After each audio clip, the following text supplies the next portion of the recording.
friends, this is Grace and welcome to Update Series Layout number 10. This is our last layout for this particular series, and I have enjoyed looking back at the way I scrapbooked I don't know, 20 years ago and how I scrapbook now. And I also have enjoyed looking back at what inspired me back then and how I can transition that to how I am inspired now. So I have this container of just summer type papers and products. I like to divide my random papers and just, different kinds of themed products into one bag so that when I am thinking of summer, I can just pull that bag. Same with Valentine's, fall, Halloween, Christmas, and birthday. I think those, and 4th of July. I think those are the ones that I have. The other ones, I just kind of go create it or pull out products when I am ready to create. So for this particular layout, the inspiration was actually coming from a layout where back in the day, I liked to conserve papers. I know it's kind of funny now how I would do that, knowing that papers are only like 69 cents, 89 cents, but I was hoarding paper. And one of the ways that I hoarded paper was to cut them out into like circles, not like full circles, but just circle frames, I guess I should say, and then just kind of spread them out on the layout to add some design, but you really only use like, maybe a quarter of the paper. And so I really liked that design. I liked how the layout turned out. And so I was just wondering how I can use that in with my current style and with the kinds of documentation that I am doing.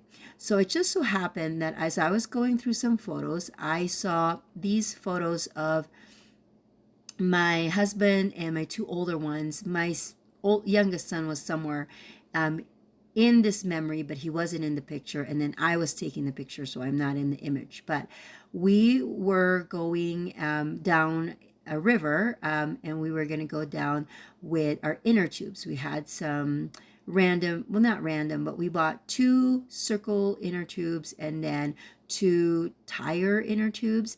And then my husband wanted to go down with his canoe, which we all thought it was a bad idea, but he wanted to do it. And sure enough, halfway through, his canoe got ripped, and we had to set it aside on the side of the river, and then came back later to pick it up. It was a funny memory to remember that, but the circles reminded me that I can use this technique or this sketch and make it updated basically.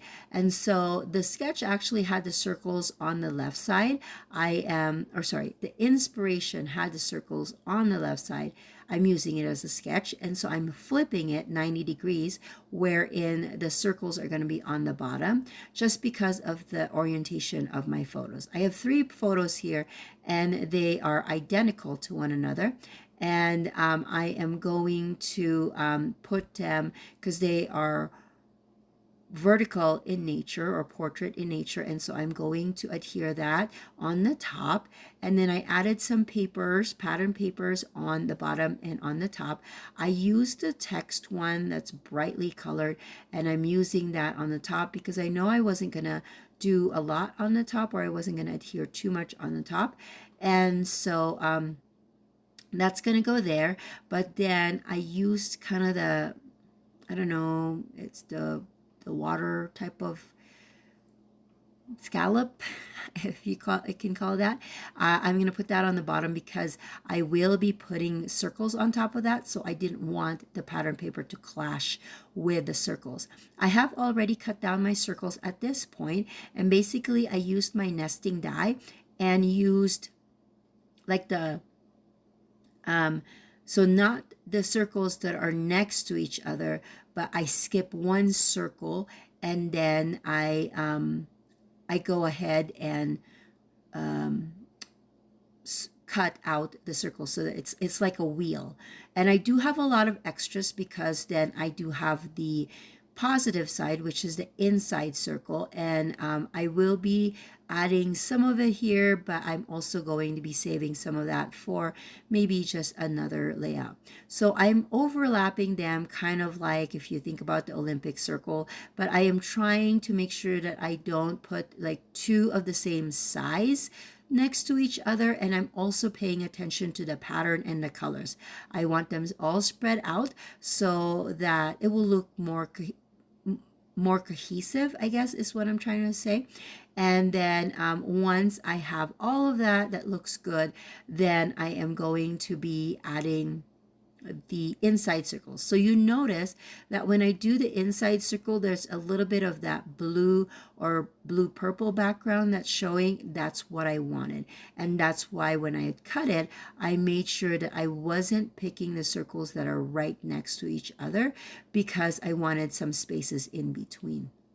And then I'm using my liquid glue to adhere them just because it's easier for me to move them around to the positions that I want them if the adhesive is still wet.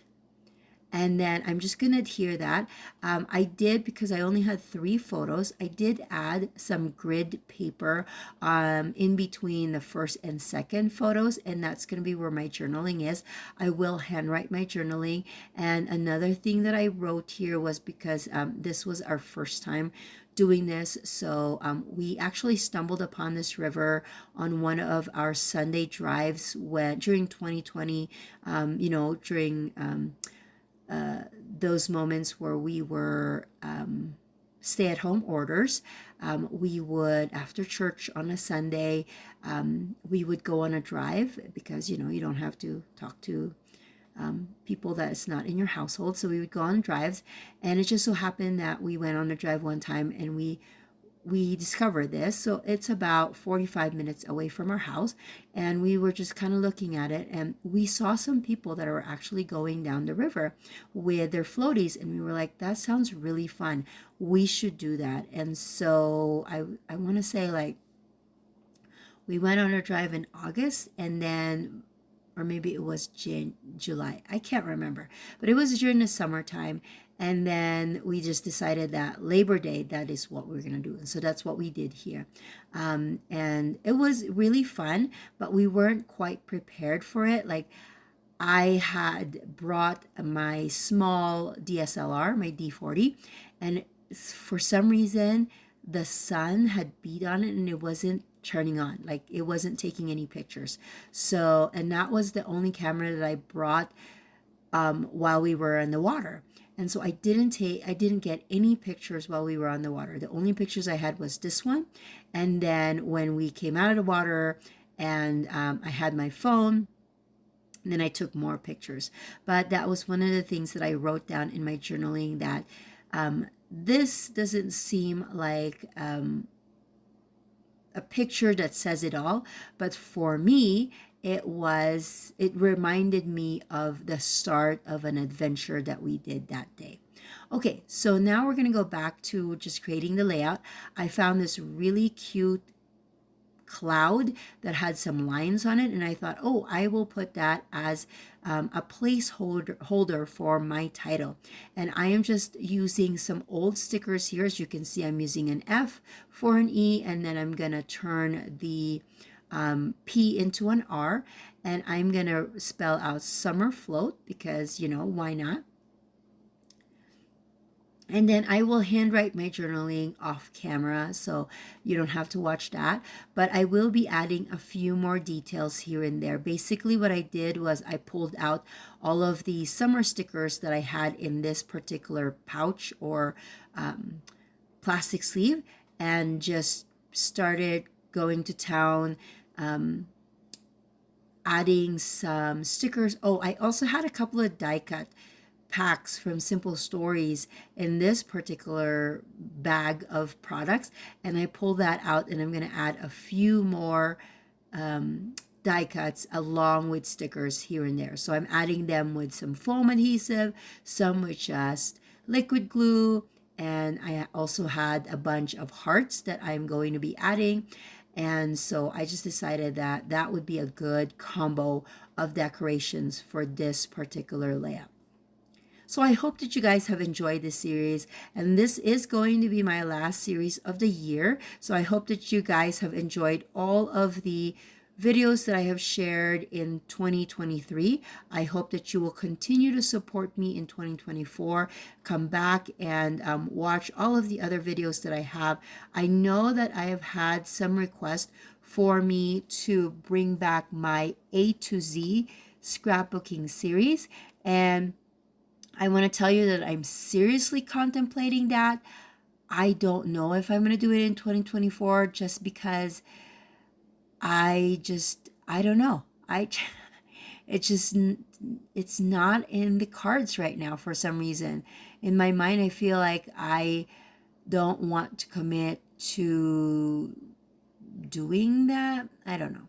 Anyways, but I do hope that you'll come back because I have a few series in my mind that I would like to do.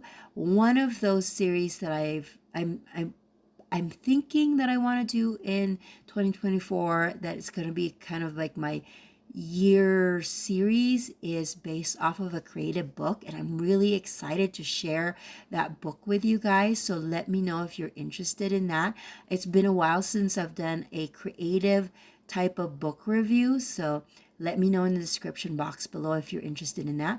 But I had a really good time reading this book, and it it inspired me to think of different or other ways to be creative and to kind of stretch my creativity. So if you're interested, let me know and I will do a book review on that, and maybe, just maybe, I will push through and do that idea of a series with that book. Anyways, so I am getting to the end of my layout here. Again, I found these die cut hearts that I'm just gonna be sprinkling all over, and then of course I will hand write my journaling after the video is over. I do have some close-up shots at the end, so I hope that you will watch that. And again, if you like these videos, please consider giving it a thumbs up and subscribing, and please hit that bell button so that YouTube will notify you of my next video. And if I don't get to see you before the new year is, before the year is end, Merry Christmas and a Happy New Year. And I'll see you guys in the next video. Bye.